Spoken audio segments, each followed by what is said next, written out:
Satnam Shri Waheguru JIO.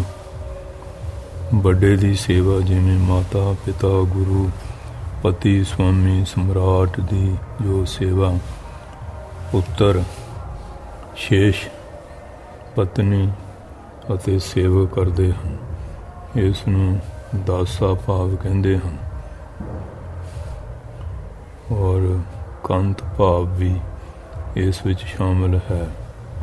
ਦੂਜਾ number ਬਰਾਬਰ ਵਾਲੇ ਦੀ ਸੇਵਾ, ਜਿਵੇਂ ਇੱਕ ਮਿੱਤਰ ਦੂਸਰੇ ਮਿੱਤਰ ਦੀ ਸੇਵਾ ਕਰਦਾ ਹੈ, ਇਸ ਨੂੰ ਸਖਾ ਭਾਵ ਕਹਿੰਦੇ ਹਨ। ਛੋਟੇ ਦੀ ਸੇਵਾ, ਜਿਵੇਂ ਮਾਤਾ ਪਿਤਾ ਜੋ ਪੁੱਤਰ ਦੀ ਸੇਵਾ ਕਰਦੇ ਹਨ, ਇਸ ਨੂੰ ਵਾਤਸਲ ਪ੍ਰੇਮ ਭਾਵ ਕਹਿੰਦੇ ਹਨ। ਉਪਰੋਕਤ ਲੋਕ ਭਗਵਾਨ ਦੀ ਸੇਵਾ ਇਹਨਾਂ ਤਿੰਨਾਂ ਭਾਵਾਂ ਨਾਲ ਹੀ ਕਰਦੇ ਹਨ। ਕਹਿੰਦੇ ਹਨ, ਮਨ ਤੇ ਸਗਲ ਵਾਸਨਾ ਭਾਗੀ, ਕੇਵਲ ਰਾਮ ਚਰਨ ਲਿਵ ਲਾਗੀ। ਇਸ ਲਈ ਮਨੁੱਖ ਦੇ ਮਨ ਵਿੱਚ ਪਰਮਾਤਮਾ ਦੇ ਲਈ ਜੋ ਪੂਜਾ ਭਾਵ ਹੈ, ਭਗਵਾਨ ਦੇ ਮੰਗਲਮਈ ਸਰੂਪ ਵਿੱਚ ਜੋ ਪ੍ਰੀਤੀ ਹੋਇਆ ਕਰਦੀ ਹੈ, ਉਸ ਦੇ ਗੁਣਾਂ ਵਿੱਚ ਜੋ ਸ਼ਰਧਾ ਹੋਇਆ ਕਰਦੀ ਹੈ ਅਤੇ ਉਸ ਦੇ ਪਾਵਨ ਨਾਮ ਵਿੱਚ ਜੋ ਪ੍ਰੇਮ ਪੈਦਾ ਹੋ ਜਾਂਦਾ ਹੈ, ਉਹ ਭਗਤੀ ਹੈ। ਭਗਵਾਨ ਦਾ ਭਾਵਨਾ ਦੇ ਨਾਲ ਭਜਨ, ਧਿਆਨ, ਆਰਾਧਨਾ ਅਤੇ ਚਿੰਤਨ ਸ਼ਾਮਿਲ ਹੈ। ਭਗਵਾਨ ਦੇ ਭਰੋਸੇ ਪਰਉਪਕਾਰ ਅਤੇ ਸੇਵਾ ਕਰਨ ਵੀ ਭਗਤੀ ਧਰਮ ਮੰਨਿਆ ਹੈ। ਭਗਤੀ ਇੱਕ ਕਰਮ ਹੈ।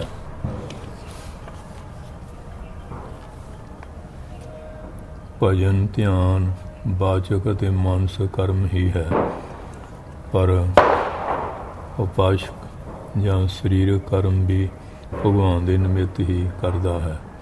ਉਹ ਤਾਂ ਭਗਵਾਨ ਨੂੰ ਸਭ ਦਾ ਪਿਤਾ ਸਮਝਦੇ ਹੋਏ ਸਭ ਮਨੁੱਖਾਂ ਨੂੰ ਆਪਣੇ ਪਿਆਰੇ ਭਰਾ ਹੀ ਜਾਣਦਾ ਹੈ ਅਤੇ ਉਹਨਾਂ ਨੂੰ ਆਪਣੇ ਆਤਮਾ ਦੇ ਬਰਾਬਰ ਸਮਝ ਕੇ ਪ੍ਰੇਮ ਅਤੇ ਸੱਚੇ ਦਿਲ ਨਾਲ ਉਹਨਾਂ ਦੀ ਭਲਾਈ ਦੇ ਕਰਮ ਕਰਦਾ ਹੈ।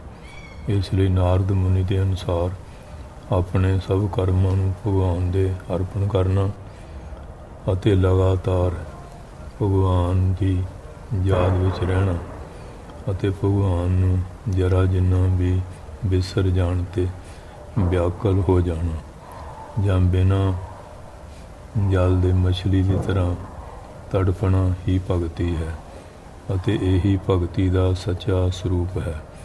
ਜੇਕਰ ਬੇਸਿਮਰਤੀ ਦੀ ਅਵਸਥਾ ਵਿੱਚ ਭਾਵ ਭਗਵਾਨ ਦਾ ਨਾਮ ਭੁੱਲਣ 'ਤੇ ਕੋਈ ਕਸ਼ਟ ਨਾ ਹੋਵੇ ਤਾਂ ਸਮਝ ਲਓ ਕਿ ਭਗਤੀ ਖਿਆਲੀ ਹੈ, ਉਸ ਉੱਪਰ ਪ੍ਰੇਮ ਦਾ ਰੰਗ ਨਹੀਂ ਚੜ੍ਹਿਆ। ਐਵੇਂ ਗੱਲਾਂ ਬਾਤਾਂ ਦੀ ਹੈ, ਅੰਦਰ ਪ੍ਰੇਮ ਹੈ ਨਹੀਂ।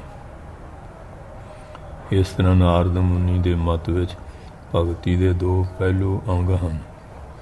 ਨੰਬਰ 1, ਤਨ ਮਨ ਅਤੇ ਬਚਨ ਨਾਲ ਜੋ ਕੁਝ ਵੀ ਕੀਤਾ ਜਾਵੇ, ਇਸ ਵਿੱਚ ਆਪਣੇ ਮਾਨ ਅਪਮਾਨ, ਸੁੱਖ ਦੁੱਖ, ਹਾਰ ਜਿੱਤ, ਨਿੰਦਾ ਉਸਤਤ, ਲਾਭ ਹਾਨੀ ਦਾ ਕੋਈ ਖਿਆਲ ਨਾ ਰੱਖਦੇ ਹੋਏ ਕੇਵਲ ਭਗਵਾਨ ਦੀ ਪ੍ਰਾਪਤੀ ਦੇ ਲਈ ਉਹਨਾਂ ਨੂੰ ਅਰਪਣ ਕਰ ਦੇਣਾ। ਇਹ ਅਮਲੀ ਜੀਵਨ ਦੀ ਭਗਤੀ ਹੈ। ਇਸ ਅਮਲੀ ਪੂਜਾ ਨੂੰ ਛੱਡ ਕੇ ਕੇਵਲ ਖਿਆਲ ਅਤੇ ਭਾਵ ਨਾਲ ਈਸ਼ਵਰ ਦੀ ਭਗਤੀ ਕਰਨੀ ਸਾਰੇ ਸਰੀਰ ਦੀ ਭਗਤੀ ਨਹੀਂ। ਪ੍ਰੇਮ ਅਤੇ ਬਲੀਦਾਨ ਦੀ ਅਸਲੀ ਪ੍ਰੀਖਿਆ ਤਾਂ ਅਮਲੀ ਜੀਵਨ ਵਿੱਚ ਹੁੰਦੀ ਹੈ, ਜੋ ਕੇਵਲ ਈਸ਼ਵਰ ਨੂੰ ਯਾਦ ਅਤੇ ਪ੍ਰੇਮ ਨੂੰ ਹੀ ਭਗਤੀ ਜਾਣ ਕੇ ਖੁਦ ਸਵਾਰਥ ਦਾ ਜੀਵਨ ਬਤੀਤ ਕਰਦੇ ਹਨ। ਨਾਰਦ ਮੁਨੀ ਦੇ ਮਤ ਅਨੁਸਾਰ ਉਹਨਾਂ ਦੀ ਭਗਤੀ ਬਿਲਕੁਲ ਇੱਕ ਤਰਫਾ ਅਧੂਰੀ ਹੈ। ਭਗਤੀ ਦੇ ਇਸ ਭਾਵ ਨੂੰ ਲੈ ਕੇ ਅਸੀਂ ਕਹਿ ਸਕਦੇ ਹਾਂ ਕਿ ਕੰਮ ਹੀ ਪੂਜਾ ਹੈ। ਸਾਡਾ ਸਭ ਜੀਵਨ ਪੂਜਾਮਈ ਪੂਜਨੀਕ ਬਣ ਜਾਵੇ। ਸਾਡਾ ਜੀਵਨ ਇੱਕ ਸੰਸਾਰੀ ਧੰਦਾ, ਪੇਸ਼ਾ, ਓਕੂਪੇਸ਼ਨ ਨਾ ਹੋਵੇ, ਸਗੋਂ ਸਮਰਪਣ, ਡੈਡੀਕੇਸ਼ਨ ਹੋਵੇ, ਫਿਰ ਸਾਡੀ ਭਗਤੀ ਪੂਰਨ ਹੋਵੇਗੀ। ਦੂਜਾ, ਨਿਰੰਤਰ ਭਗਵਾਨ ਦੀ ਯਾਦ ਵਿੱਚ ਰਹਿਣਾ ਅਤੇ ਜਰਾ ਜਿੰਨੀ ਬੇਸਿਮਰਤੀ ਵਿੱਚ ਪਾਣੀ ਬਿਨਾਂ ਮੱਛਲੀ ਦੀ ਤਰ੍ਹਾਂ ਤੜਫਣ ਲੱਗ ਜਾਣਾ, ਇਹ ਭਗਤੀ ਦਾ ਦੂਜਾ ਅੰਗ ਹੈ। ਪਾਰਵਤੀ ਮਾਤਾ ਨੇ ਜਦ ਸ਼ਿਵ ਨੂੰ ਪ੍ਰਾਪਤ ਕਰਨ ਲਈ ਘੋਰ ਤਪ ਕੀਤਾ ਤਾਂ 7 ਰਿਸ਼ੀਆਂ ਨੇ ਉਸ ਨੂੰ ਕਿਹਾ ਕਿ ਸ਼ਿਵ ਜੀ ਦੀ ਥਾਂ 'ਤੇ ਭਗਵਾਨ ਵਿਸ਼ਨੂੰ ਨੂੰ ਵਰ ਲਵੋ, ਜੋ ਸਭ ਗੁਣਾਂ ਦੀ ਖਾਨ ਹਨ। ਤਾਂ ਪਾਰਵਤੀ ਜੀ ਨੇ ਇੱਕ ਸਦਾ ਯਾਦ ਰੱਖਣ ਯੋਗ ਉੱਤਰ ਦਿੱਤਾ ਸੀ, ਮੇਰਾ ਤਾਂ ਕਰੋੜਾਂ ਜਨਮਾਂ ਤੱਕ ਇਹੀ ਪ੍ਰਣ ਹੈ ਕਿ ਜਾਂ ਤਾਂ ਸ਼ਿਵ ਨਾਲ ਵਿਆਹ ਕਰੂੰਗੀ ਜਾਂ ਕੁਆਰੀ ਰਹੂੰਗੀ। ਇਸੇ ਤਰ੍ਹਾਂ ਭਗਤ ਤਾਂ ਭਗਵਾਨ ਦੇ ਇਲਾਵਾ ਹੋਰ ਕਿਸੇ ਚੀਜ਼ ਦੀ ਚਾਹਨਾ ਨਹੀਂ ਰੱਖਦਾ। ਭਗਤ ਨੂੰ ਕਦੇ ਨਿਰਾਸ਼ ਨਹੀਂ ਹੋਣਾ ਚਾਹੀਦਾ। ਨਿਰਾਸ਼ਾ ਦੇ ਹਨੇਰੇ ਵਿੱਚ ਰਹਿਣਾ ਭਗਤੀ ਪਸੰਦ ਨਹੀਂ ਕਰਦੀ। ਜਦੋਂ ਤੱਕ ਆਸ ਹੈ ਤਦ ਤੱਕ ਸਭ ਕੁਝ ਹੈ। ਜਦ ਆਸ ਚਲੀ ਗਈ ਤਾਂ ਸਮਝ ਲਓ ਸਭ ਕੁਝ ਗਿਆ, ਕਿਉਂਕਿ ਨਿਰਾਸ਼ਾ ਮਰੇ ਆਸਾ ਜੀਏ ਦੀ ਕਹਾਵਤ ਭਗਤੀ ਵਿੱਚ ਵੀ ਪੂਰੀ ਸੱਚਾਈ ਰੱਖਦੀ ਹੈ। ਸੰਸਾਰ ਚੱਕਰ ਤੋਂ ਛੁੱਟਣ ਦਾ ਇੱਕਮਾਤਰ ਉਪਾਅ ਅਨੰਨ ਭਾਵ ਨਾਲ ਭਗਵਾਨ ਦੀ ਸ਼ਰਨ ਵਿੱਚ ਜਾਣਾ ਹੈ। ਭਾਵ ਸਭ ਆਸਰਿਆਂ ਨੂੰ ਛੱਡ ਕੇ ਕੇਵਲ ਉਹਨਾਂ ਦੀ ਹੀ ਸ਼ਰਨ ਲਈ ਜਾਵੇ। ਪ੍ਰੇਮਾ ਭਗਤੀ ਦੇ ਬਿਨਾਂ ਪਰਮਾਤਮਾ ਨੂੰ ਕੋਈ ਨਹੀਂ ਪਾ ਸਕਦਾ। ਸਰਵ ਧਰਮਾਤ ਪਰਿਤਿਆਜ ਮਾਮੇਕ ਸ਼ਰਨ ਬ੍ਰਜ, ਕਹਿੰਦੇ ਸਾਰੀਆਂ ਗੱਲਾਂ ਤਿਆਗ ਕੇ ਮੇਰੀ ਸ਼ਰਨ ਗ੍ਰਹਿਣ ਕਰ। ਸਾਂਡਲੇ ਰਿਸ਼ੀ ਦੇ ਮੱਤ ਵਿੱਚ ਆਪਣੇ ਸਰੂਪ ਵਿੱਚ ਲਗਾਤਾਰ ਰਤੇ ਅਤੇ ਮਗਨ ਰਹਿਣਾ ਹੀ ਭਗਤੀ ਹੈ। ਇਸ ਮੱਤ ਦੇ ਅਨੁਸਾਰ ਭਗਤੀ ਅਤੇ ਗਿਆਨ ਵਿੱਚ ਕੋਈ ਫਰਕ ਨਹੀਂ, ਕਿਉਂਕਿ ਗਿਆਨ ਮਾਰਗੀ ਸਦਾ ਆਤਮ ਚਿੰਤਨ ਵਿੱਚ ਲੱਗਾ ਰਹਿੰਦਾ ਹੈ। ਆਪਣੀ ਆਤਮਾ ਨੂੰ ਛੱਡ ਕੇ ਉਹ ਲੋਕ ਜਾਂ ਪ੍ਰਲੋਕ ਦੇ ਵਿਸ਼ੇ ਦੀ ਵਾਸ਼ਨਾ ਵੀ ਨਹੀਂ ਰੱਖਦਾ। ਉਹ ਆਪਣੇ ਅਸਲੀ ਸਰੂਪ ਵਿੱਚ ਹੀ ਆਨੰਦ ਲੱਭਦਾ ਹੈ ਅਤੇ ਪ੍ਰਾਪਤ ਕਰਦਾ ਹੈ। ਆਤਮਾ ਤੋਂ ਇਲਾਵਾ ਉਹ ਕਿਸੇ ਚੀਜ਼ ਦੀ ਤਲਾਸ਼ ਖੋਜ ਨਹੀਂ ਕਰਦਾ। ਸਵਾਮੀ ਸ਼ੰਕਰਾਚਾਰਜ ਨੇ ਵੀ ਆਪਣੇ ਸਰੂਪ ਦੀ ਖੋਜ ਨੂੰ ਹੀ ਭਗਤੀ ਦਾ ਨਾਮ ਦਿੱਤਾ ਹੈ। ਭਗਤੀ ਹੀ ਮੁਕਤੀ ਦਾ ਸਭ ਤੋਂ ਵੱਡਾ ਸਾਧਨ ਹੈ। ਈਸ਼ਵਰ ਹੀ ਸਭ ਦਾ ਅੰਤਰਾਤਮਾ ਹੈ। ਉਹੀ ਨਿਰਗੁਣ ਰੂਪ ਹੈ ਅਤੇ ਉਹੀ ਸਰਗੁਣ ਰੂਪ ਵਿੱਚ ਜਗਤ ਦੇ ਰੂਪ ਵਿੱਚ ਦਿਖਾਈ ਦਿੰਦਾ ਹੈ। ਬਾਹਰ ਉਹਦਾ ਪ੍ਰਕਾਸ਼ ਅਤੇ ਨਿਤ ਲੀਲਾ ਹੈ ਅਤੇ ਅੰਦਰ ਉਹ ਆਪ ਹੈ। ਉਹ ਹਰ ਇੱਕ ਦਾ ਆਧਾਰ, ਹਰ ਇੱਕ ਦੀ ਜਾਨ ਅਤੇ ਪ੍ਰਕਾਸ਼ ਦਾ ਪ੍ਰਕਾਸ਼ ਹੈ। ਪ੍ਰਹਲਾਦ ਜੀ ਨੇ ਆਪਣੇ ਆਤਮਾ ਦੀ ਪੂਜਾ ਸਾਖਿਆਤ ਭਗਵਾਨ ਦੇ ਰੂਪ ਵਿੱਚ ਕੀਤੀ। ਇਹ ਅਭੇਦ ਭਗਤੀ ਕਹਾਉਂਦੀ ਹੈ। ਭਗਤੀ ਦੀ ਆਖਰੀ ਅਵਸਥਾ ਇਹੀ ਹੈ। ਅਦਵੈਤ ਵੇਦਾਂਤ ਦੇ ਅਨੁਸਾਰ ਆਤਮ ਰਤੀ, ਆਤਮ ਆਨੰਦ ਹੀ ਭਗਤੀ ਹੈ। ਇਹ ਸਰਵਉੱਚ ਭਗਤੀ ਹੈ। ਗਿਆਨ ਯੋਗ ਦਾ ਸਾਧਕ ਆਪਣੀ ਆਤਮਾ ਦੀ ਹੀ ਪੂਜਾ ਕਰਦਾ ਹੈ ਕਿ ਮੈਂ ਸੱਚਿਤ ਆਨੰਦ ਅਖੰਡ ਪੂਰਨ ਬ੍ਰਹਮ ਦਾ ਰੂਪ ਹਾਂ। ਕੀ ਇਸ ਤੋਂ ਵੱਧ ਕੇ ਕੋਈ ਹੋਰ ਭਗਤੀ ਹੋ ਸਕਦੀ ਹੈ? ਵੇਦ ਵਿੱਚ ਭਗਤੀ ਦਾ ਸਰੂਪ, ਭਗਵਾਨ ਵਿੱਚ ਚਿੱਤ ਦੀ ਸਥਿਰਤਾ ਨੂੰ ਭਗਤੀ ਕਹਿੰਦੇ ਹਨ। ਭਗਵਾਨ ਵੱਲ ਸਾਡੀ ਪ੍ਰਵਿਰਤੀ ਦੇ ਪ੍ਰਵਾਹ ਦਾ ਨਾਮ ਹੀ ਭਗਤੀ ਹੈ। ਈਸ਼ਵਰ ਵਿੱਚ ਅਨੰਨ ਭਾਵ ਅਤੇ ਆਤਮ ਸਮਰਪਣ ਹੀ ਭਗਤੀ ਹੈ। ਭਾਵ ਭਗਤੀ ਹਿਰਦੇ ਦੀ ਉਸ ਭਾਵਨਾ ਦਾ ਨਾਮ ਹੈ ਜਿਸ ਨਾਲ ਸਾਧਕ ਜਿੱਥੇ ਇੱਕ ਪਾਸੇ ਪੂਰਨ ਭਾਵ ਨਾਲ ਪ੍ਰੇਮ ਵਿੱਚ ਡੁੱਬਿਆ ਹੋਇਆ ਹੋਵੇ ਅਤੇ ਹਰ ਪ੍ਰਕਾਰ ਨਾਲ ਆਪਣੇ ਆਪ ਨੂੰ ਬ੍ਰਹਮ ਅਰਪਣ ਕਰਨ ਵਾਲਾ ਹੋਵੇ, ਭਾਵ ਸ਼ਰਨਾਗਤੀ ਦੀ ਭਾਵਨਾ ਰੱਖਦਾ ਹੋਵੇ, ਉੱਥੇ ਇਸ ਦੇ ਨਾਲ ਹੀ ਇਸ ਸਾਰੀ ਸ੍ਰਿਸ਼ਟੀ ਦੇ ਪ੍ਰਤੀ ਸੇਵਾ ਦੀ ਭਾਵਨਾ ਰੱਖਣ ਵਾਲਾ ਹੋਵੇ। ਉਪਨਿਸ਼ਦਾਂ ਵਿੱਚ ਭਗਤੀ ਦਾ ਸਰੂਪ ਬ੍ਰਹਮ ਦੀ ਹੀ ਉਪਾਸਨਾ ਕਰਨੀ ਉਚਿਤ ਹੈ।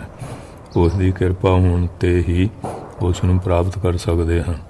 ਬ੍ਰਹਮ ਅਜਰ ਅਮਰ ਅਨਾਦਿ ਆਦ ਹੈ। ਸਾਰਿਆਂ ਦਾ ਮੁੱਢ ਸਰੂਪ ਵੀ ਉਹੀ ਹੈ। ਉਹੀ ਤੂੰ ਹੈ। ਤੇਰੇ ਵਿੱਚ ਅਤੇ ਉਸ ਵਿੱਚ ਇਸ ਤਰ੍ਹਾਂ ਕੋਈ ਫਰਕ ਨਹੀਂ ਜਿਵੇਂ ਜਲ ਅਤੇ ਤਰੰਗ ਵਿੱਚ ਕੋਈ ਫਰਕ ਨਹੀਂ ਹੈ। ਇਸ ਤਰ੍ਹਾਂ ਵੇਦ ਅਤੇ ਉਪਨਿਸ਼ਦ ਅਭੇਦ ਭਾਵ ਨਾਲ ਭਗਤੀ ਦਾ ਉਪਦੇਸ਼ ਦਿੰਦੇ ਹਨ। ਯੋਗ ਦਰਸ਼ਨ ਵਿੱਚ ਭਗਤੀ ਦਾ ਸਰੂਪ ਮਹਾਰਿਸ਼ੀ ਪਤੰਜਲੀ ਨੇ ਈਸ਼ਵਰ ਪਰਣਿਧਾਨ ਨੂੰ ਹੀ ਭਗਤੀ ਕਿਹਾ। ਜਿਹੜਾ ਈਸ਼ਵਰ ਨੂੰ ਆਪਣਾ ਸਮਰਪਣ ਕਰਨਾ, ਉਹਦਾ ਕਹਿਣਾ ਹੈ ਕਿ ਕੇਵਲ ਈਸ਼ਵਰ ਦੀ ਭਗਤੀ ਨਾਲ ਹੀ ਯੋਗ ਸਮਾਧੀ ਸਿੱਧ ਹੋ ਜਾਂਦੀ ਹੈ, ਕਿਉਂਕਿ ਤਦ ਭਗਤ ਭਗਵਾਨ ਨੂੰ ਹੀ ਧੇ ਬਣਾ ਕੇ ਚਿੱਤ ਨੂੰ ਅਖੰਡ ਧਿਆਨ ਨਾਲ ਤਨਮੈ ਕਰਦਾ ਹੈ, ਅਭੇਦ ਰੂਪ ਹੁੰਦਾ ਹੈ। ਤਦ ਉਸ ਧਿਆਨ ਨਾਲ ਧੇ ਆਕਾਰ ਬਣ ਜਾਂਦਾ ਹੈ ਅਤੇ ਉਹੀ ਸਮਾਧੀ ਦੀ ਸਥਿਤੀ ਹੈ। ਇਸ ਤਰ੍ਹਾਂ ਦੀ ਭਗਤੀ ਹੀ ਸਮਾਧੀ ਦਾ ਰੂਪ ਧਾਰਨ ਕਰ ਲੈਂਦੀ ਹੈ। ਭਗਤੀ ਹੀ ਯੋਗ ਹੈ। ਪ੍ਰੇਮ ਰੂਪ ਭਗਤੀ ਹੀ ਅਸੰਪਰਗਿਆਤ ਸਮਾਧੀ ਹੈ, ਜਿੱਥੇ ਜਾ ਕੇ ਕੋਈ ਫੁਰਨਾ ਨਹੀਂ ਰਹਿੰਦਾ। ਸ਼੍ਰੀ ਗੀਤਾ ਵਿੱਚ ਭਗਤੀ ਦਾ ਸਰੂਪ। ਗੀਤਾ ਸੋ ਗੀਤਾ ਕਰਤੱਵ ਭਾਵ। ਗੀਤਾ ਦਾ ਚੰਗੀ ਤਰ੍ਹਾਂ ਅਧਿਐਨ ਅਤੇ ਮੰਨਣ ਕਰਨਾ ਚਾਹੀਦਾ ਹੈ। ਗੀਤਾ ਵਿੱਚ ਕਿਸੇ ਕਿਤੇ ਅਭੇਦ ਭਾਵ ਨਾਲ ਉਪਾਸਨਾ ਦਾ ਵਰਣਨ ਆਉਂਦਾ ਹੈ, ਜਿਵੇਂ ਓਮ ਅਕਸ਼ਰ ਜਿਹੜਾ ਕਰਨੇ ਤੋਂ ਰਹਿਤ, ਔਰ ਅਭਿਅਕਤ ਜਿਹੜਾ ਵਿਅਕਤੀਪਣੇ ਤੋਂ ਰਹਿਤ ਹੈ, ਸਦਾ ਰਹਿਣ ਵਾਲਾ ਬ੍ਰਹਮ ਆਦਿ ਸ਼ਬਦ ਨਿਰਗੁਣ ਨਿਰਾਕਾਰ ਦੇ ਹੀ ਵਾਚਕ ਹਨ। ਪਰਾ ਭਗਤੀ ਹੀ ਗਿਆਨ ਦਾ ਸਾਧਨ ਹੈ। ਭਗਵਾਨ ਕਹਿੰਦੇ ਹਨ ਕਿ ਜੋ ਪੁਰਖ ਅਨੰਨ ਭਗਤੀ ਨਾਲ ਮੈਨੂੰ ਲਗਾਤਾਰ ਧਿਆਉਂਦਾ ਹੈ, ਉਹ ਵੀ 3 ਗੁਣਾਂ ਨੂੰ ਭਲੀ ਭਾਂਤ ਪਾਰ ਕਰਕੇ ਬ੍ਰਹਮ ਦੀ ਪ੍ਰਾਪਤੀ ਦੇ ਯੋਗ ਬਣ ਜਾਂਦਾ ਹੈ। ਭਾਵ ਅਨੰਨ ਭਗਤੀ 3 ਗੁਣਾਂ ਤੋਂ ਅਤੀਤ ਪਾਰ ਹੋਣ ਦਾ ਪਰਮ ਸਾਧਨ ਹੈ। ਈਸ਼ਵਰ ਪ੍ਰਾਪਤੀ ਵਿੱਚ ਸ਼ਰਨਾਗਤੀ ਦਾ ਮੁੱਖ ਸਥਾਨ ਹੈ। ਭਗਵਾਨ ਕਹਿੰਦੇ ਹਨ ਕਿ ਸਾਰੇ ਕਰਮਾਂ ਦਾ ਤਿਆਗ ਕਰਕੇ, ਭਾਵ ਇਹਨਾਂ ਨੂੰ ਮੇਰੇ ਅਰਪਣ ਕਰਕੇ, ਤੂੰ ਕੇਵਲ ਮੇਰੀ ਪਰਮਾਤਮਾ ਦੀ ਸ਼ਰਨ ਵਿੱਚ ਆ, ਮੈਂ ਤੈਨੂੰ ਸਭ ਪਾਪਾਂ ਤੋਂ ਮੁਕਤ ਕਰ ਦੇਵਾਂਗਾ। ਗੀਤਾ। ਇਸ ਲਈ ਹਰ ਸਮੇਂ ਭਗਵਾਨ ਦੇ ਨਾਮ ਰੂਪ ਦਾ ਸਿਮਰਨ ਕਰਨਾ ਚਾਹੀਦਾ ਹੈ। ਭਗਵਾਨ ਦੀ ਸ਼ਰਨ ਜਾਣ ਨਾਲ ਸੰਸਾਰ ਸਾਗਰ ਨੂੰ ਪਾਰ ਕਰਨਾ ਬੜਾ ਆਸਾਨ ਹੋ ਜਾਂਦਾ ਹੈ। ਕਰਮ ਯੋਗ ਅਤੇ ਗਿਆਨ ਯੋਗ ਦੇ ਸਾਧਕ ਸਾਧਨਾ ਦੀ ਸਿੱਧੀ ਚਾਹੁੰਦੇ ਹਨ ਅਤੇ ਸਿੱਧੀ ਮਿਲਣ 'ਤੇ ਉਹ ਸਾਧਨਾ ਛੱਡ ਦਿੰਦੇ ਹਨ। ਫਿਰ ਸਾਧਨ ਇਹਨਾਂ ਲਈ ਭਾਰ ਬਣ ਜਾਂਦਾ ਹੈ। ਉਹਨਾਂ ਨੂੰ ਤਾਂ ਸਾਧਨਾ ਵਿੱਚ ਇਸ ਲਈ ਰਸ ਆਉਂਦਾ ਹੈ ਕਿ ਉਹਨਾਂ ਨੂੰ ਜਲਦੀ ਹੀ ਸਿੱਧੀ ਮਿਲ ਜਾਵੇ, ਪਰ ਭਗਤ ਦਾ ਨਿਸ਼ਾਨਾ ਭਗਵਾਨ ਨਹੀਂ, ਸੇਵਾ ਹੈ, ਪ੍ਰੇਮ ਹੈ। ਉਹ ਤਾਂ ਪ੍ਰੇਮ ਦੇ ਲਈ ਹੀ ਪ੍ਰੇਮ ਕਰਦਾ ਹੈ। ਉੱਥੇ ਤਾਂ ਸ਼ੁਰੂ ਤੋਂ ਲੈ ਕੇ ਸਦਾ ਪ੍ਰੇਮ ਹੀ ਪ੍ਰੇਮ ਹੈ, ਕੋਈ ਅੰਤ ਨਹੀਂ। ਦਾਦੂ ਜੀ ਦਾ ਕਹਿਣਾ ਹੈ ਕਿ ਭਗਤ ਨੂੰ ਪਰਮਾਤਮਾ ਨੂੰ ਜਾਣਨ ਦੀ ਇੱਛਾ ਨਹੀਂ ਹੁੰਦੀ, ਉਹ ਤਾਂ ਉਹਦੇ ਪ੍ਰੇਮ ਵਿੱਚ ਹੀ ਮਸਤ ਰਹਿਣਾ ਚਾਹੁੰਦਾ ਹੈ। ਬੱਚਾ ਆਪਣੀ ਮਾਤਾ ਨੂੰ ਜਾਣਨ ਦੀ ਇੱਛਾ ਨਹੀਂ ਰੱਖਦਾ, ਉਹ ਤਾਂ ਉਸ ਨੂੰ ਪ੍ਰਾਪਤ ਕਰਨ ਅਤੇ ਉਸ ਦੇ ਕੋਲ ਰਹਿਣਾ ਚਾਹੁੰਦਾ ਹੈ। ਇਸ ਲਈ ਸਾਧਕ ਭਗਤ ਪੂਜਾ ਕਰਨ ਵਾਲਾ ਭਗਵਾਨ ਪੂਜਾ ਦਾ ਆਦੇਸ਼ ਅਤੇ ਭਗਤੀ ਪੂਜਾ ਦਾ ਕਰਮ, ਇਹਨਾਂ ਤਿੰਨਾਂ ਦਾ ਖਿਆਲ ਭੁੱਲ ਕੇ ਭਗਵਾਨ ਨਾਲ ਕੇਵਲ ਸੱਚਾ ਪ੍ਰੇਮ ਹੀ ਕਰੇ। ਭਗਵਾਨ ਆਰਾਮ ਸਬਰੀ ਨੂੰ ਕਹਿੰਦੇ ਹਨ ਕਿ ਮੈਂ ਤਾਂ ਕੇਵਲ ਭਗਤੀ ਦਾ ਰਿਸ਼ਤਾ ਹੀ ਮੰਨਦਾ ਹਾਂ। ਜਾਤ, ਧਨ, ਬਲ ਆਦਿ ਮੇਰੀਆਂ ਨਜ਼ਰਾਂ ਵਿੱਚ ਤੁੱਛ ਹਨ, ਪਰ ਸੰਸਾਰ ਤਾਂ ਵਪਾਰ ਕਰਦਾ ਹੈ। ਅਸੀਂ ਕਹਿੰਦੇ ਹਾਂ ਇੰਨੇ ਘੰਟੇ ਜਪ ਕੀਤਾ, ਇਹਦੇ ਬਦਲੇ ਕੀ ਮਿਲੇਗਾ? ਇਹ ਤਾਂ ਜਪ ਨਹੀਂ, ਇਹ ਤਾਂ ਸੁਦਾਗਰੀ ਹੈ।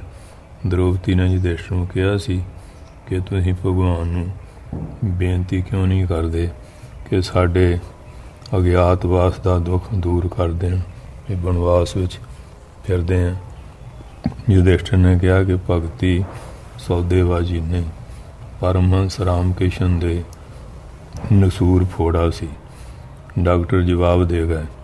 ਲੋਕਾਂ ਨੇ ਕਿਹਾ ਕਿ ਆਪ ਮਾਤਾ ਨੂੰ 3 ਵਾਰ ਕਹਿ ਦਿਓ ਕਿ ਰੋਗ ਦੂਰ ਹੋ ਜਾਵੇ, ਹੋਰ ਕੋਈ ਉਪਾਅ ਨਹੀਂ। ਉਹਨਾਂ ਨੇ ਕਿਹਾ ਭਗਤੀ ਸੌਦੇਬਾਜ਼ੀ ਨਹੀਂ, ਨਾ ਮੰਗਿਆ ਹੈ ਨਾ ਮੰਗਾਂਗਾ। ਧਰੂਮ ਭਗਤ ਜੀ ਸੰਸਾਰ ਨੂੰ ਭੁੱਲ ਕੇ ਭਗਵਾਨ ਨੂੰ ਯਾਦ ਕਰਨ ਲੱਗੇ। ਭਗਵਾਨ ਨੇ ਕਿਹਾ ਮੰਗੋ, ਕੀ ਮੰਗਦੇ ਹੋ? ਧਰੂਮ ਨੇ ਕਿਹਾ ਮੈਂ ਵਪਾਰੀ ਨਹੀਂ, ਸਭ ਕੁਝ ਦੇਖ ਕੇ ਲੈਣ ਨਹੀਂ ਆਇਆ। ਮੈਂ ਤਾਂ ਕੇਵਲ ਭਗਤੀ ਦੇ ਲਈ ਭਗਤੀ ਕਰਦਾ ਹਾਂ। ਮੈਂ ਤਾਂ ਤੁਹਾਡੇ ਕੋਲੋਂ ਤੁਹਾਨੂੰ ਹੀ ਮੰਗਦਾ ਹਾਂ। ਮਤੀ ਦਾਸ ਜੀ, ਸਤੀ ਦਾਸ, ਦਿਆਲ ਦਾਸ ਸਾਹਮਣੇ ਮਾਰੇ ਦੇ ਕਿੰਨੇ ਉਹਨਾਂ ਨੂੰ ਸੰਕਟ ਦਿੱਤੇ ਆ। ਉਹਨੇ ਇਹ ਕਿਹਾ ਕਿ ਸਾਡਾ ਦੁੱਖ ਦੂਰ ਕਰ ਦਿਓ। ਉਹ ਕਹਿੰਦੇ ਜਿਵੇਂ ਤੁਹਾਡੀ ਰਜ਼ਾ ਉਹਦੇ 'ਚ ਹੀ ਠੀਕ ਹੈ। ਇਸ ਲਈ ਜਦੋਂ ਤੱਕ ਸੰਸਾਰ ਨਾਲ ਪਿਆਰ ਹੈ, ਤਦ ਤੱਕ ਅਸੀਂ ਇਸ ਅੰਮ੍ਰਿਤ ਨੂੰ ਪੀ ਹੀ ਨਹੀਂ ਸਕਦੇ। ਸਵਾਰਥ ਉਹ ਖਟਾਸ ਹੈ ਜੋ ਪ੍ਰੇਮ ਰੂਪੀ ਦੁੱਧ ਨੂੰ ਖੱਟਾ ਕਰ ਦਿੰਦਾ ਹੈ, ਅਤੇ ਹੰਕਾਰ ਉਹ ਖਟਾਸ ਹੈ ਜੋ ਭਗਤੀ ਰੂਪੀ ਅੰਮ੍ਰਿਤ ਦਾ ਨਾਸ ਕਰ ਦਿੰਦਾ ਹੈ। ਰਾਤ ਦਿਨ ਉਸੇ ਦੇ ਧਿਆਨ ਵਿੱਚ ਰਹਿਣਾ, ਉਸ ਦਾ ਨਾਮ ਜਪਣਾ ਉਸੇ ਤੋਂ ਸਭ ਕੁਝ ਕੁਰਬਾਨ ਕਰ ਦਿੰਦਾ ਹੈ। ਹਾਂਜੀ, ਉਹਦੇ 'ਤੇ ਕੁਰਬਾਨ ਕਰਨਾ, ਨਿਸ਼ਾਵਰ ਕਰਨਾ, ਬਲੀਦਾਨ ਦੇਣਾ ਵੀ ਕਹਿ ਦਿੰਦੇ, ਬਲੀਦਾਨ ਕਰ ਦੇਣਾ, ਉਸੇ ਨੂੰ ਆਪਣਾ ਸਭ ਕੁਝ ਸਮਝ ਕੇ ਉਹਨਾਂ ਦੇ ਚਰਨ ਕਮਲਾਂ 'ਤੇ ਭਰੋਸੇ ਜੀਵਨ ਬਤੀਤ ਕਰਨਾ। ਜਿਵੇਂ ਭਾਈ ਮਨੀ ਸਿੰਘ ਸਾਹਿਬ ਨੇ ਸਾਰਾ ਪਰਿਵਾਰ ਹੀ ਮਹਾਰਾਜ ਦੇ ਲੇਖੇ ਲਾਤਾ, ਉਹਨਾਂ ਨੂੰ ਹੀ ਆਪਣਾ ਮਾਤਾ ਪਿਤਾ ਅਤੇ ਆਪਣਾ ਪਰਿਵਾਰ ਸਮਝਣਾ ਸੱਚੀ ਭਗਤੀ ਹੈ। ਦਿਲ ਤਾਂ ਇੱਕ ਹੀ ਹੈ, ਜਦੋਂ ਉਸ ਵਿੱਚ ਇੱਕ ਸਮਾ ਗਿਆ ਤਾਂ ਫਿਰ ਕਿਸੇ ਨਾਲ ਕੀ ਮਤਲਬ। ਇੱਕ ਸੱਚਾ ਭਗਤ ਤਾਂ ਸੰਸਾਰ ਵਿੱਚ ਭਗਵਾਨ ਦਾ ਜੰਤਰ ਅਹਿਲਕਾਰ ਬਣ ਕੇ ਰਹਿੰਦਾ ਹੈ, ਉਸ ਦਾ ਸਭ ਕੁਝ ਹੀ ਭਗਵਾਨ ਦਾ ਹੁੰਦਾ ਹੈ। ਰਾਜਸਥਾਨ ਦੇ ਇੱਕ ਵੱਡੇ ਸੰਤ ਦਾਦੂ ਜੀ ਕਹਿੰਦੇ ਹਨ ਕਿ ਮੇਰੇ ਦਿਲ ਵਿੱਚ ਤਾਂ ਭਗਵਾਨ ਦਾ ਪ੍ਰੇਮ ਸਮਾਇਆ ਹੋਇਆ ਹੈ, ਇਸ ਲਈ ਮੇਰੇ ਸਰੀਰ ਦੇ ਤਾਂ ਬਾਲ ਤੋਂ ਪਿਆਰੇ ਭਗਵਾਨ ਦੀ ਹੀ ਆਵਾਜ਼ ਆ ਰਹੀ ਹੈ। ਭਗਤ ਕਬੀਰ ਜੀ ਫਰਮਾਉਂਦੇ ਹਨ, ਮੇਰੀਆਂ ਅੱਖਾਂ ਵਿੱਚ ਭਗਵਾਨ ਵਸਦੇ ਹਨ, ਉੱਥੇ ਦਾ ਸੁਰਮਾ ਪਾਉਣ ਦੀ ਵੀ ਥਾਂ ਨਹੀਂ। ਸੱਚਿਆ ਕਹਿੰਦੇ ਸੁਰਮਾ ਪਾਉਣ ਦੀ ਥਾਂ ਵੀ ਨਹੀਂ ਬਚਿਆ, ਤਾਂ ਫਿਰ ਉੱਥੇ ਹੋਰ ਕੌਣ ਆ ਸਕਦਾ। ਉੱਥੇ ਤਾਂ ਨੀਂਦ ਵੀ ਨਹੀਂ ਆ ਸਕਦੀ। ਮੈਨੂੰ ਤਾਂ ਅੱਠੇ ਪੈਰ ਕੇਵਲ ਭਗਵਾਨ ਦਾ ਹੀ ਭਰੋਸਾ ਹੈ। ਗਾਇਤਰੀ ਮੰਤਰ ਵਿੱਚ ਬਰੇਣੇ ਦਾ ਅਰਥ ਹੈ ਵਰਣਨ ਯੋਗ, ਭਾਵ ਅਪਣਾਉਣ ਯੋਗ ਜਾਂ ਪੂਜਾ ਦੇ ਯੋਗ, ਭਾਵ ਮੈਂ ਤੁਹਾਨੂੰ ਅਪਣਾ ਲਿਆ ਹੈ, ਮੈਂ ਆਪਣੇ ਆਪ ਨੂੰ ਤੁਹਾਡੇ ਅਰਪਣ ਕਰ ਦਿੱਤਾ ਹੈ, ਹੁਣ ਮੇਰੀ ਕਿਸ਼ਤੀ ਨੂੰ ਤਾਰ ਦੇ ਜਾਂ ਡੁਬੋ ਦੇ। ਕਿਸੇ ਨੂੰ ਨਾਰਦ ਨੇ ਅਨੰਨ ਭਗਤੀ ਕਿਹਾ ਹੈ, ਕਿਸੇ ਨੂੰ ਸਵਾਮੀ ਦਇਆਨੰਦ ਨੇ ਉਪਾਸ਼ਨਾ ਦਾ ਨਾਮ ਦਿੱਤਾ ਹੈ, ਕਿਸੇ ਨੂੰ ਗੀਤਾ ਨੇ ਸ਼ਰਨਾਗਤੀ ਦੇ ਨਾਮ ਨਾਲ ਪੁਕਾਰਿਆ ਹੈ। ਪਰ ਯਾਦ ਰੱਖੋ, ਕਿਸੇ ਦਾ ਸੇਵਕ ਬਣਨਾ ਬੜਾ ਔਖਾ ਹੈ। ਸੇਵਕ ਉਹ ਹੈ ਜੋ ਮਾਲਕ ਦੀ ਆਗਿਆ ਦੇ ਅੱਗੇ ਸਿਰ ਝੁਕਾ ਦੇਵੇ। ਫਿਰ ਉੱਥੇ ਆਪਣੀਆਂ ਦਲੀਲਾਂ ਅਤੇ ਆਪਣੀਆਂ ਵਿਚਾਰਾਂ ਇਹ ਨਹੀਂ ਰਹਿੰਦੀਆਂ, ਖਤਮ ਹੋ ਜਾਂਦੀਆਂ ਸਾਰੀਆਂ। ਪ੍ਰੇਮ ਦਾ ਹਰਸ਼ਨ ਲਗਾਤਾਰ ਵੱਧਦੇ ਜਾਣਾ ਹੀ ਇਸ ਦਾ ਸੱਚਾ ਸਰੂਪ ਹੈ। ਪ੍ਰੇਮ ਵਿੱਚ ਸਭ ਕੁਝ ਅਰਪਣ ਹੋ ਜਾਂਦਾ ਹੈ, ਇੱਥੇ ਤੱਕ ਕਿ ਪ੍ਰੇਮੀ ਖੁਦ ਹੀ ਆਪਣੇ ਪ੍ਰੀਤਮ ਨੂੰ ਅਰਪਿਤ ਹੋ ਜਾਂਦਾ ਹੈ। ਪੂਰਨ ਤਿਆਗ ਜਾਂ ਪੂਰਨ ਸਮਰਪਣ ਪ੍ਰੇਮ ਦਾ ਸੁਭਾਅ ਹੈ। ਵੰਡਿਆ ਹੋਇਆ ਪ੍ਰੇਮ ਨਹੀਂ। ਇਸ ਨਾਲ ਪ੍ਰੀਤਮ ਵੀ ਪ੍ਰੇਮੀ ਬਣ ਜਾਂਦਾ ਹੈ। ਭਗਵਾਨ ਕਹਿੰਦੇ ਹਨ ਕਿ ਮੈਂ ਗੋਪੀਆਂ ਦਾ ਹਾਂ ਪ੍ਰੇਮ ਰੂਪੀ ਰਿਣ ਨਹੀਂ ਚੁਕਾ ਸਕਦਾ, ਉਹ ਮੈਨੂੰ ਆਪਣੀ ਉਦਾਰਤਾ ਦੇ ਨਾਲ ਹੀ ਰਿਣ ਮੁਕਤ ਕਰ ਸਕਦੀਆਂ ਹਨ। ਪ੍ਰੇਮੀ ਭਗਵਾਨ ਤੋਂ ਕੁਝ ਨਹੀਂ ਮੰਗਦਾ ਨਹੀਂ ਹੈ। ਮੰਗਣਾ ਦਾ ਪ੍ਰੇਮ ਨਹੀਂ, ਸਵਾਰਥ ਹੈ, ਕਿਉਂਕਿ ਜਿੱਥੇ ਕੁਝ ਵੀ ਚਾਹਨਾ ਹੈ ਉਹ ਪ੍ਰੇਮ ਨਹੀਂ। ਪ੍ਰੇਮ ਵਿੱਚ ਤਾਂ ਤਿਆਗ ਹੀ ਤਿਆਗ ਹੈ, ਲੈਣਾ ਕੁਝ ਵੀ ਨਹੀਂ, ਦੇਣਾ ਹੀ ਦੇਣਾ ਹੈ। ਪ੍ਰੇਮੀ ਦਾ ਸੁੱਖ ਇਸੇ ਵਿੱਚ ਹੀ ਹੈ ਕਿ ਉਸ ਦਾ ਪ੍ਰੀਤਮ ਸੁਖੀ ਰਹੇ।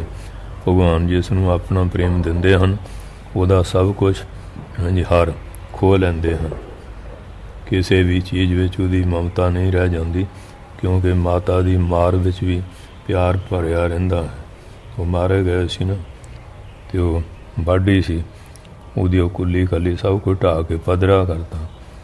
ਅਤੇ ਮਰਦਾਨਾ ਜੀ ਕਹਿੰਦੇ ਇਹ ਮਹਾਰਾਜ ਕੀ ਕੌਤਕ, ਕਹਿੰਦੇ ਦੇਖਦੇ ਹਾਂ ਵੀ ਇਹਦਾ ਪ੍ਰੇਮ ਕਿੰਨਾ ਗਿਆ। ਫਿਰ ਮਹਾਰਾਜ ਨੇ ਸਾਰੀਆਂ ਬਖਸ਼ਾਂ ਕਰਤੀਆਂ ਸੀ। ਭਗਵਾਨ ਜਦ ਆਪਣੇ ਆਪ ਨੂੰ ਕਿਸੇ ਦੇ ਹੱਥ ਵਿੱਚ ਵੇਚ ਦੇਣਾ ਸਵੀਕਾਰ ਕਰ ਲੈਂਦੇ ਹਨ ਤਾਂ ਹੀ ਉਸ ਨੂੰ ਆਪਣਾ ਪ੍ਰੇਮ ਦਿੰਦੇ ਹਨ। ਭਗਵਾਨ ਦਾ ਪ੍ਰੇਮ ਦੇ ਨਾਲ ਆਪਣਾ ਆਪ ਵੀ ਦੇ ਦਿੰਦੇ ਹਨ। ਭਗਵਾਨ ਕਹਿੰਦੇ ਪ੍ਰੇਮ ਦੇ ਨਾਲ ਆਪਣਾ ਆਪ ਵੀ ਦੇ ਦਿੰਦੇ ਹਨ। ਪ੍ਰੇਮੀ ਦਾ ਆਪਣਾ ਕੁਝ ਨਹੀਂ ਰਹਿੰਦਾ, ਸਭ ਕੁਝ ਭਗਵਾਨ ਦਾ ਹੋ ਜਾਂਦਾ ਹੈ। ਧਨ ਪੁੱਤਰ ਇਸਤਰੀ ਆਦਿ ਜਿਉਂ ਕਿ ਤਿਉਂ ਰਹਿੰਦੇ ਹਨ, ਪਰ ਮਮਤਾ ਦਾ ਸਥਾਨ ਬਦਲ ਜਾਂਦਾ ਹੈ। ਸਾਰੇ ਸੰਸਾਰ ਦੀ ਮਮਤਾ ਖਤਮ ਹੋ ਕੇ ਕੇਵਲ ਇੱਕ ਭਗਵਾਨ ਵਿੱਚ ਮਮਤਾ ਰਹਿ ਜਾਂਦੀ ਹੈ। ਸਵਾਰਥ ਦੇ ਕੇ ਤਿਆਗ ਦੇ ਨਾਲ ਹੀ ਭਗਵਾਨ ਦਾ ਪ੍ਰੇਮ ਆਰੰਭ ਹੁੰਦਾ ਹੈ। ਕਿਸੇ ਕਾਮਨਾ ਨਾਲ ਪ੍ਰੇਮ ਕਰਨਾ ਸੱਚਾ ਪ੍ਰੇਮ ਨਹੀਂ। ਪ੍ਰੇਮ ਕਿਉਂ ਕਰਦੇ ਹੋ? ਇਸ ਲਈ ਕਿ ਰਿਹਾ ਨਹੀਂ ਜਾਂਦਾ। ਕੋਈ ਕਾਰਨ ਵੀ ਹੋਵੇਗਾ, ਕਾਰਨ ਪਤਾ ਨਹੀਂ, ਬਸ ਇਹੀ ਅਸਲੀ ਪ੍ਰੇਮ ਹੈ। ਪ੍ਰੇਮ ਦੇ ਲਈ ਹੋਣਾ ਚਾਹੀਦਾ ਹੈ। ਪ੍ਰੇਮ ਭਰੀਆਂ ਪੁਕਾਰਾਂ ਹੀ ਭਗਵਾਨ ਨੂੰ ਪ੍ਰਗਟ ਕਰ ਸਕਦੀਆਂ ਹਨ। ਭਗਵਾਨ ਨੂੰ ਪ੍ਰਾਪਤ ਕਰਨ ਦਾ ਸਰਲ ਸਾਧਨ ਹੈ ਵਿਆਕੁਲਤਾ। ਜੋ ਮਨੁੱਖ ਆਪਣੀ ਕੋਈ ਅਲੱਗ ਇੱਛਾ ਨਹੀਂ ਰੱਖਦਾ, ਪਰ ਮੰਗਲਮਈ ਭਗਵਾਨ ਦੀ ਇੱਛਾ ਦੇ ਪ੍ਰਭਾਵ ਵਿੱਚ ਹੀ ਆਪਣੇ ਆਪ ਨੂੰ ਵਧਾ ਦਿੰਦਾ ਹੈ, ਬਹਾ ਦਿੰਦਾ ਹੈ, ਉਹੀ ਸੰਸਾਰ ਸਾਗਰ ਵਿੱਚ ਡੁੱਬਣ ਤੋਂ ਬਚਦਾ ਹੈ। ਨਦੀ ਦੇ ਬਹਾਓ ਦੇ ਨਾਲ ਨਾਲ ਬਹਿ ਚੱਲਣ ਨਾਲ ਕਿਤੇ ਕਿਨਾਰੇ ਲੱਗ ਜਾਵੋਗੇ, ਪਰ ਬਹਾਓ ਦੇ ਉਲਟ ਚੱਲੇ ਤਾਂ ਥੱਕ ਹਾਰ ਕੇ ਡੁੱਬਣਾ ਹੀ ਪਏਗਾ। ਕਹਿੰਦੇ ਹਨ ਹੁਣ ਜੇ ਤਾਂ ਨਦੀ ਜਿੱਧਰ ਨੂੰ ਪਾਣੀ ਜਾਂਦਾ ਜਾਓ ਹੈ, ਅਤੇ ਜਿੱਧਰ ਆਉਂਦਾ ਉੱਧਰ ਆ ਅਤੇ ਜ਼ੋਰ ਲਾਊਗਾ तो डूब जाऊगा। इबादत पूजा करते हैं जो लोग, जन्नत में स्वर्ग की कामना इच्छा में, इबादत तो नहीं बह तो एक तरह की तजारत व्यापार है। जे डर के मारे दोजख नरक की आग से खुदा का नाम लेते हैं। इबादत क्या खाली बुझदिलाना एक हिकमत नीति है। अगर हाँ जी अगर कहते हैं कि शुक्रे नेमत में जवी धौन झुकती है बंदे की, बस सच्ची बंदगी है। एक शरीफाना इतायत मैंने अधीनता है। शरीफाना इतायत अधीनता है। प्रेम नूं प्राप्त करके गोपियां दी दशा हालत। गोपियां कहंदियां हन कि जिस पासे भी असीं देखदियां हां श्याम रंग डार्क ब्लू ही नज़र आता है, जिवें सारा संसार ही श्याम रंग विच रंगिया गया है। क्यों कृष्ण जी का रंग ये सी, निराकार ब्रह्म भी श्याम रंग धारण कर लिया है। साडे मन में कृष्ण समाया होया है। दरवाजे कंधां पत्थर रोड़े सब शीशे बन गए हैं। इन्हां विच श्याम दी ही शक्ल नज़र आउंदी है। गोपियां दा श्री कृष्ण नूं भगवान समझ के उस नाल प्रेम करदियां हन। किसी नूं भगवान जान के प्रेम करना भगती है। यही तो काम अते प्रेम विच फर्क है। ईश्वरी प्रेम अते काम विच बड़ा अंतर है। ये कामी अपने कामन नाल भोग दे लई उस नाल प्रेम करता है, पर गोपियां दे ला कृष्ण खुद भगवान हैं। इन्हां दे दिल विच अजिही कोई इच्छा नहीं सी। काम तां दूसरे नूं अपने भोग दा साधन बनाउंदा है, पर प्रेमी अपने प्रीतम नूं खुश करन दा यतन करदा है अते उहदी खुशी विच ही खुश हुंदा है। गोपियां ने भगवान नाल प्रेम विच चार गल्लां विशेष सी। नंबर 1 श्री कृष्ण नूं अपना सब कुछ अर्पण कर देना। दूजा एक छिन भी उसनूं भुल जाण ते व्याकुल हो जाना। नंबर 3 उसनूं ईश्वर मनना ते भगवान दा यथार्थ ज्ञान होना कि वह सर्वशक्तिमान है आदि। चौथा उहदी खुशी भी खुश रहना अते उहदे सुख विच सुखी होना। पर काम विच ये विशेषतावां नहीं हुंदियां। काम तां जहरीला शहद है, क्योंकि शहद जहर मिली होवे ना, लगदा तां मिठा पर मौत दा कारण है। प्रेम अमृत है। प्रेम त्याग रूप है। काम भोग रूप है। काम ठंडा पै जांदा है, प्रेम लगातार वधदा जांदा है। काम सदा अपने सुख लई हुंदा है। कामी पुरख सदा दूसरे नूं अपने भोग दा साधन बनाउणा चाहुंदा है, पर रूहानी प्रेम अपने प्रीतम नूं सुख देण दे लई हुंदा है अते उहदे लई सब दुख झੱਲਣ ते उहदे सुख विच सुखी होण दी खूबी रखदा है। हुण जिन्ने हज़ारां गुरसिख आनंदपुर घेरे पए आ, वो गुरु दे बचनां दे अपना आप कुर्बान कर गए। भावें इतिहास 'ਚ सारिਆਂ ਦੇ ਨਾਂ नहीं, पर गुरु महाराज दे तां हिरदे 'ਚ हैगे आ ना, जिन्हां ने अपना आप कुर्बान किया। प्रेम विच भोगां दी इच्छा नहीं हुंदी। काम अन्ना है। प्रेम बदल रहत आकाश विच सूरी की तरह है। काम स्वार्थी हुंदा है, पर प्रेम अपना आप दान करता है। काम सुख भोग पा के संतुष्ट हुंदा है, पर प्रेम सुख दे के सफल हुंदा है। काम भंवर है, प्रेम नदी है। काम केला है, प्रेम हीरा है। काम दुख रूप है ते प्रेम अमृत स्वरूप है। ब्रज दीआं गोपियां विच प्रेम दीआं सब विशेषतावां मौजूद सन।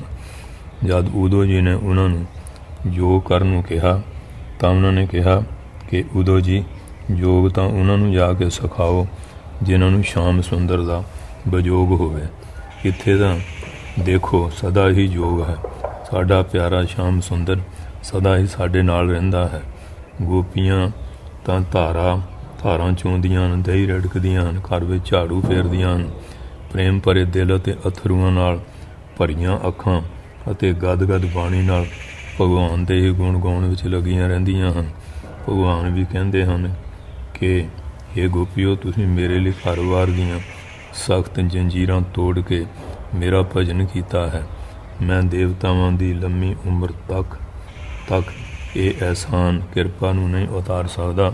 ਤੁਸੀਂ ਆਪਣੀ ਉਦਾਰਤਾ ਨਾਲ ਹੀ ਮੈਨੂੰ ਇਸ ਅਹਿਸਾਨ ਤੋਂ ਮੁਕਤ ਕਰ ਸਕਦੀਆਂ ਹੋ। ਮਹਾਂਪ੍ਰਭੂ ਚੈਤਨ ਨੇ ਵੀ ਇਸ ਲਈ ਗੋਪੀਆਂ ਨੂੰ ਪ੍ਰੇਮ ਮਾਰਗ ਦਾ ਗੁਰੂ ਮੰਨਿਆ ਹੈ। ਉਪਾਸ਼ਨਾ ਦਾ ਸਰੂਪ। ਮਨ ਨੂੰ ਭਗਵਾਨ ਦੇ ਕੋਲ ਬਿਠਾਉਣਾ ਹੀ ਉਪਾਸ਼ਨਾ ਹੈ। ਉਪਾਸ਼ਨਾ ਉਸ ਵਿੱਚ ਅਵਸਥਾ ਦਾ ਨਾਮ ਹੈ ਜਿੱਥੇ ਰੂਮ ਰੂਮ ਵਿੱਚ ਭਗਵਾਨ ਰਚ ਜਾਣ, ਮਨ ਅੰਮ੍ਰਿਤ ਵਿੱਚ ਭਿੱਜ ਜਾਵੇ ਅਤੇ ਦਿਲ ਆਨੰਦ ਵਿੱਚ ਡੁੱਬ ਜਾਵੇ। ਉਪਾਸ਼ਨਾ ਦੇ 3 ਦਰਜੇ ਹੁੰਦੇ ਹਨ। ਪੱਥਰ ਦੀ ਸਿਲ ਦਾ ਗੰਗਾ ਜਲ ਵਿੱਚ ਸੀਤਲ ਹੋ ਜਾਣਾ, ਦੂਜਾ ਕੱਪੜੇ ਦੀ ਗੁੱਡੀ ਦਾ ਅੰਦਰ ਬਾਹਰ ਜਲ ਵਿੱਚ ਨੁਚੜਨ ਲੱਗਣਾ, ਤੀਜਾ ਮਿਸਰੀ ਦੀ ਡਲੀ ਦਾ ਗੰਗਾ ਰੂਪ ਹੋ ਜਾਣਾ। ਭਗਤ ਭਗਵਾਨ ਦਾ ਇੱਕ ਹੋ ਜਾਣਾ ਹੀ ਮਹਾਨ ਉਪਾਸ਼ਨਾ ਹੈ। ਉਪਾਸ਼ਕ ਤਾਂ ਦੇਖਦੇ, ਸੁਣਦੇ, ਛੂਹਦੇ, ਚੱਲਦੇ, ਬੈਠਦੇ, ਸੁਣਦੇ, ਸਾਹ ਲੈਂਦੇ ਭਗਵਾਨ ਨੂੰ ਹੀ ਯਾਦ ਕਰਦੇ ਰਹਿੰਦੇ ਹਨ। ਬਿਨਾਂ ਹਰੀ ਭਜਨ ਦੇ ਮਨ ਵਿਸ਼ਿਆਂ ਨੂੰ ਨਹੀਂ ਛੱਡਦਾ। ਇਸ ਲਈ ਕਹਿੰਦੇ ਹਨ, ਜੋ ਸੰਗਨ ਜਲ ਜਾਏ ਕਥਾ ਨਹੀਂ ਰਾਮ ਕੀ, ਬਿਨ ਲਾੜੇ ਕੇ ਬਰਾਤ ਕਿਸ ਕਾਮ ਕੀ। ਬਰਾਤ 'ਚ ਲਾੜਾ ਹੀ ਨਾ ਹੋਵੇ ਤੇ ਕਹਾਣੀ ਕੋਡੀ ਮੁੱਲ ਨਹੀਂ। ਅਤੇ ਜਿਹੜਾ ਕਹਿੰਦੇ ਫਿਰ ਹਾਂਜੀ ਸੰਗ ਸ਼ੁਭ ਕਰਦਾ, ਉਹ ਸੰਗਤ ਵਿੱਚ ਪਰਮੇਸ਼ਰ ਦੀ ਕਥਾ 'ਚ ਕਿਵੇਂ ਆਏਗਾ। ਭਗਤੀ ਦੀ ਜ਼ਰੂਰਤ। ਧਰਮ ਮੰਦਰ ਵਿੱਚ ਗਿਆਨ ਦਾ ਪ੍ਰਕਾਸ਼ ਜ਼ਰੂਰੀ ਹੈ।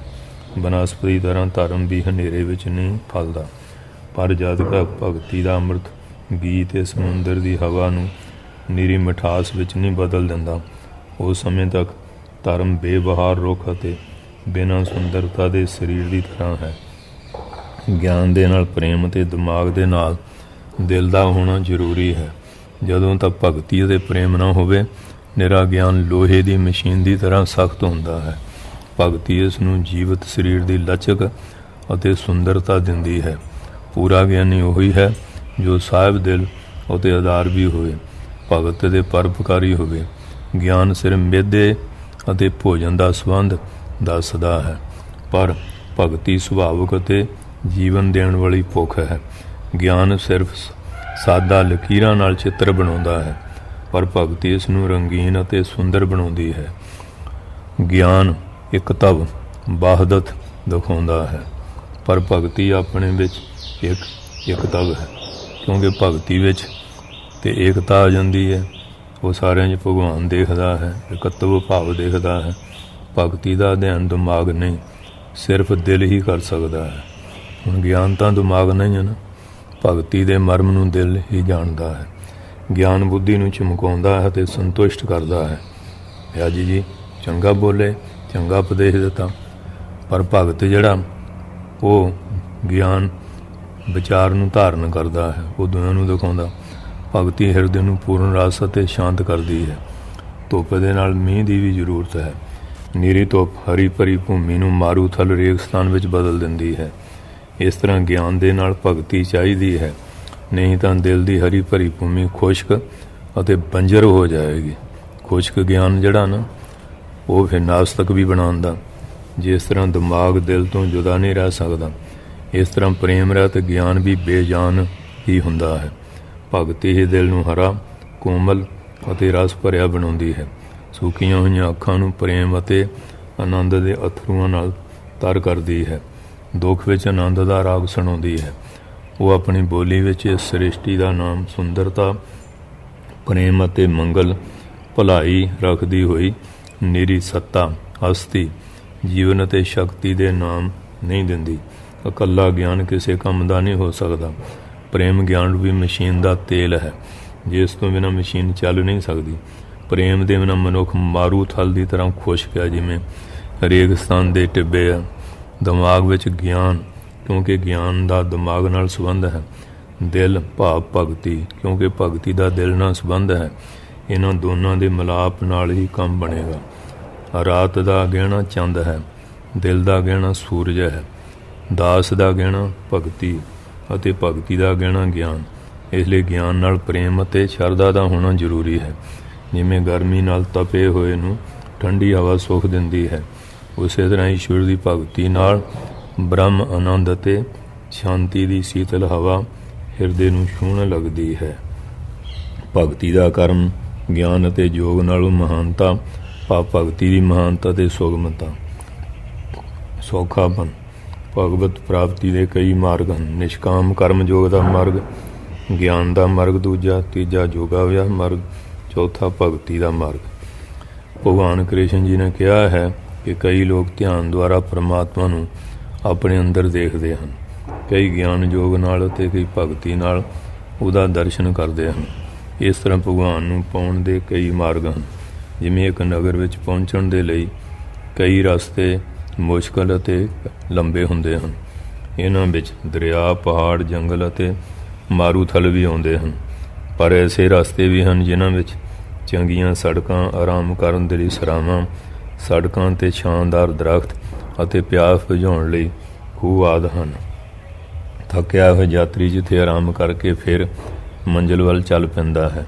ਜੇ ਕੋਈ ਪਥ ਪ੍ਰਦਰਸ਼ਕ ਰਹਿਬਰ ਮਿਲ ਜਾਵੇ ਤਾਂ ਹੱਸਦੇ ਖੇਡਦੇ ਲੰਮੀ ਯਾਤਰਾ ਆਸਾਨੀ ਨਾਲ ਤੈਅ ਹੋ ਜਾਂਦੀ ਹੈ। ਬਿਨਾਂ ਪਥ ਪ੍ਰਦਰਸ਼ਕ ਦੇ ਰਸਤਾ ਭਟਕ ਜਾਣ ਦਾ ਡਰ ਹੈ। ਇਸ ਤਰ੍ਹਾਂ ਭਗਵਾਨ ਦੀ ਪ੍ਰਾਪਤੀ ਦਾ ਸਭ ਤੋਂ ਆਸਾਨ ਰਸਤਾ ਭਗਤੀ ਮਾਰਗ ਹੈ। ਭਗਵਾਨ ਕਹਿੰਦੇ ਹਨ, ਜੋ ਇੱਕ ਮਨ ਹੋ ਕੇ ਸਦਾ ਮੇਰਾ ਸਿਮਰਨ ਕਰਦਾ ਹੈ, ਅਜਿਹੇ ਮੇਰੇ ਪ੍ਰਾਣ ਹੋਏ ਯੋਗੀ ਨੂੰ ਮੈਂ ਬਹੁਤ ਆਸਾਨੀ ਨਾਲ ਮਿਲ ਜਾਂਦਾ ਹਾਂ। ਪਰ ਸ਼ਰਤ ਇਹ ਹੈ, ਸਿਮਰਨ ਇੱਕ ਮਨ ਨਾਲ ਲਗਾਤਾਰ ਅਤੇ ਅਟੁੱਟ ਹੋਵੇ। ਇਸ ਦੀ ਤਾਰ ਕਦੀ ਟੁੱਟੇ ਨਾ। ਮਨ ਨੂੰ ਸੰਸਾਰ ਦੇ ਵਿਸ਼ੇ ਅਤੇ ਧੰਦੇ ਵਿੱਚ ਇਸ ਤਰ੍ਹਾਂ ਇਕੱਠਾ ਕਰ ਲੈਣਾ ਚਾਹੀਦਾ ਹੈ ਜਿਵੇਂ ਰਿੜਕੀ ਹੋਈ ਲੱਸੀ ਵਿੱਚੋਂ ਮੱਖਣ ਇਕੱਠਾ ਕਰ ਲਿਆ ਜਾਂਦਾ ਹੈ, ਜਾਂ ਜਿਸ ਤਰ੍ਹਾਂ ਕਛੂਆ ਆਪਣੇ ਸਭ ਅੰਗਾਂ ਨੂੰ ਆਪਣੇ ਅੰਦਰ ਸੰਗੋੜ ਕੇ ਆਨੰਦ ਨਾਲ ਬੈਠਾ ਰਹਿੰਦਾ ਹੈ। ਧੰਨ ਸ਼੍ਰੀ ਗੁਰੂ ਅਰਜਨ ਦੇਵ ਜੀ ਮਹਾਰਾਜ ਫਰਮਾਨ ਕਰਦੇ ਹਨ, ਊਠਤ ਬੈਠਤ ਸੋਵਤ ਨਾਮ, ਕਉ ਨਾਨਕ ਜਨ ਕੈ ਸਦਕਾ। ਸੋ ਅੱਜ ਇਤਨਾ ਹੀ। ਅਗਲੇ ਵਿਚਾਰਾਂ 'ਚ ਅਗਲਾ ਪ੍ਰਸੰਗ ਕਰਾਂਗੇ, ਕਿਉਂਕਿ ਜਿਵੇਂ ਹੁਣ ਇਕੱਲਾ ਘਿਓ ਆ, ਉਹ ਇਕੱਲਿਆਂ ਕਈਆਂ ਨੂੰ ਹਜਮ ਨਹੀਂ ਹੁੰਦਾ। ਇਹ ਮਿਸਰੀ ਨਾ ਹੋਵੇ ਇਹ ਹਜਮ ਹੋ ਜਾਂਦਾ। ਜਿਹੜਾ ਕੋਰਾ ਖੁਸ਼ਕ ਗਿਆਨ ਹੈ ਉਹ ਕਈ ਵਾਰੀ ਪਰਮਾਤਮਾ ਨਾਲੋਂ ਤੋੜ ਦਿੰਦਾ। ਉਹਦੇ ਨਾਲ ਦੱਸਿਆ ਕਿ ਭਗਤੀ ਹੋਣੀ, ਜਿਹੜੀ ਸ਼ਰਧਾ ਹੋਣੀ ਹੈ, ਇਹ ਬਹੁਤ ਜ਼ਰੂਰੀ ਹੈ। ਵਾਹਿਗੁਰੂ ਜੀ ਕਾ ਖਾਲਸਾ, ਵਾਹਿਗੁਰੂ ਜੀ ਕੀ ਫਤਿਹ।